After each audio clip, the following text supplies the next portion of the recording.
I want to start with a comment that I saw that you made, that this point in your life is mysterious. Mm-hmm. What makes it mysterious? The last 2 years, so I've had that 11-year-old in the closet, knowing that I'm built for something great in my mind, and I've made some good accomplishments and done some good things, and then this happens. Not only did this happen, the AVM was discovered. We started taking care of it. I'm in Roanoke, Virginia, and that wad of veins and arteries ruptured, causing a brain hemorrhage, causing my left side causing me to be paralyzed. Right in the middle of the show, Drake, right? Right in the middle of the show, dead, basically dead in the middle. Um, so through all that, I'd always been glass half full, Marty. I'd always been the Huckleberry Finn type of freedom dude that was like, oh, we're going to win. I've always thought that the last second game winning home run or shot was possible. The reason mysterious is because it is my greatest achievement to win the battle between my head of coming from being paralyzed, coming from being basically a quarter of the man I was physically, and not being able to jump around on stage and Eddie Vedder everybody or scream and yell, and everybody going, well, nobody's going to tell you you're going to recover full. Nobody can tell you that. Only you. A stroke's just different, man. Nobody knows about the brain. At the end of the day, we know very little about the brain, and so it's been that positive attitude, that glass half full. A lot of people would have been like, he's, before the injury, they'd have been like, he's a little full of shit. He's just positive to be positive. Well, brother, I've been tested, and now I have the authority to sit here and say, my book is better. I went through this tumultuous time, this trying time, the valley of the shadow of death, defeated Goliath in it, and now I'm coming out of it. So now that through that mystery, remaining optimistic through that mystery is true optimism, is true faith, is true life. And I've never felt so alive as I did in this last tour, playing through all that stuff. I can't play guitar, and I've been playing acoustic guitar since I was 11, and it's part of me, but I can't play necessarily. I can't chord yet. This hand's still a little numb, but I carried it up on stage with me like a shield, dude, and I started beating around on it and figuring out ways I could contribute percussion-wise on the strings. So focusing on what you do have and making the best out of that, it always, for the art serves that. The art's like, it comes to you like that bug whacker, it just starts coming to you when you start that grateful attitude. And I'm always grateful. So mystery, real true faith and real true optimism, I don't think a man or a woman can claim that until they've been tried. And I've been tried. So mystery, that being optimistic through that mystery is my and winning the battle in between my ears has been my greatest feat. I love that battle between your ears. I don't know if you're a golf guy or not. Yeah, I've interviewed Rory McIlroy multiple times for ESPN, and I love him. He's a phenomenal human being I do with too. a beautiful spirit. And he said to me once that the most difficult golf course in the world is the 6-inch golf course between your ears. Amen. And that really spoke to me because I love your point there that people love to scoff at optimism. People love to mock an overwhelming, undeniable positive energy. Mm-hmm. And it's funny because that's their own insecurity. That's not a me problem. That's a you problem. Yeah. And I wonder, because I don't know if I would have the personal strength and fortitude myself. I don't know that I have the level of security that it requires to do what you did. That is, I know how to walk. I am unstoppable. I am a badass when I go on that stage. You cannot mess with me. And then all of a sudden, here I am as vulnerable as I've ever been in my life, and my wife has to teach me to walk again. Mm. What is that, man?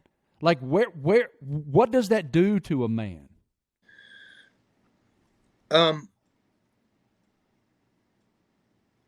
I've always had it. I've always felt like I always had to hit bat and practice way after hours, shoot free throws, run sprints to be lighter, stronger, faster, and just to be able to compete. But, I was an above average athlete, but it was hard fought.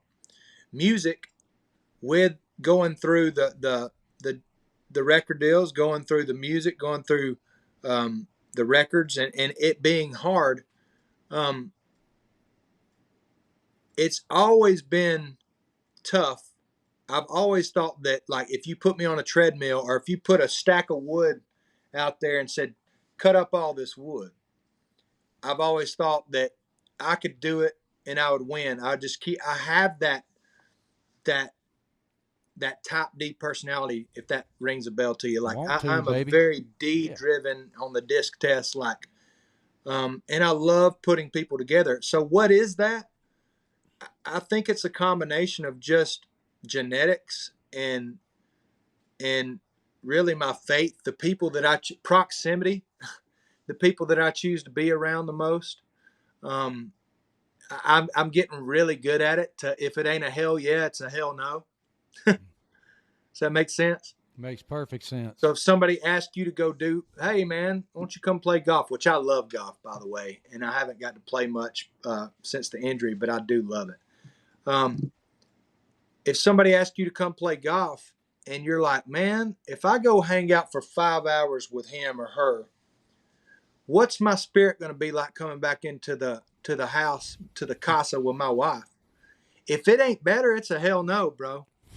Because I got so many great friends. I got Bert Soren, with Sorenex. I've got some positive people that, Zach Brown is a very positive influence. These guys, my band, like, it's just proximity is power. And I learned that from Tony Robbins, who you hang around is the sum of it. That's it. So I think, to answer your question, it's a combination, Marty, of faith that I was built for greatness, not thinking that I'm cocky for saying that, but thinking that this is just it's my destiny to go in and walk these paths with these legends and with these people. And then the people that I love sitting down and having these conversations with folks like you. You're a positive dude. You're a successful dude. Man, just the second that I got to meet Tebow at the thing, you can tell. What is he? Yeah. He's a light. He's a light, dude. And I want to be around lights. And you can feel that in your heart. So I'm very careful who I hang around. And my wife she's a cheerleader, dude. She's always like, she says things like, if I say, well, I'm not sure that I'm going to be able to do that, today I can't, I'm limping, she'll go, hey, don't talk about my husband like that. Like, you can do anything. That's what you told me when we got married. She does that. And she shoves me back into I got to share this with you real quick. Something as small as when you're on an aluminum stage on the plains and there's 3 steps. And I got to walk around to get up on the 3 steps. I believe a lot. My life and perspective have changed a lot because of observation. Like, I observe things deeper now, and I'm a better deer hunter for it. I'm a better duck hunter. I'm definitely a better boss and musician, and a better man of God, a better, follower of Jesus. Because I had to sit there during y'all's break, and I was sitting there looking at the steps like, how am I going to walk on the stage? And what I did is one of the guys helping there, I said, "Hey man, I came around and walked up those 2 steps that you've been jumping up and down to get the hot sauce and to get whatever you were getting." But I looked at those 3 steps for more than 30 seconds to a minute.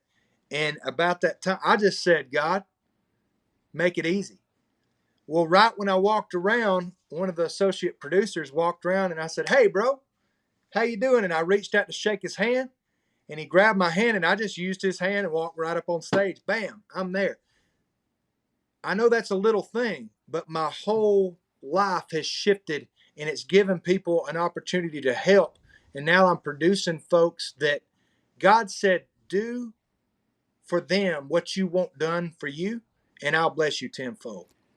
That is not a little thing, Drake. So That is not a little thing at all. That is a colossal thing. And I as someone, we are now acquaintances. All right, yeah. We are now buddies. Don't ever say that that's a small thing again, because you have come so far. Mm-hmm. I personally, I admire so much your spirit. I admire so much anybody who wants to be a light, especially someone who's walked through the darkness to find the light. Mm. And the fact that you're sitting there staring, like, that's things that we take for granted every day. I try so hard now at 45 years old as a flawed human being to be so full of gratitude that I can fill my lungs with air.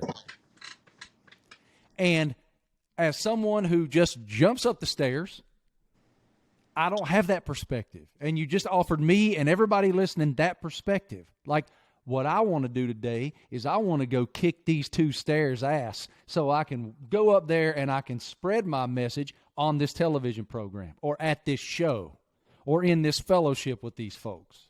Yeah. It's awesome, dude.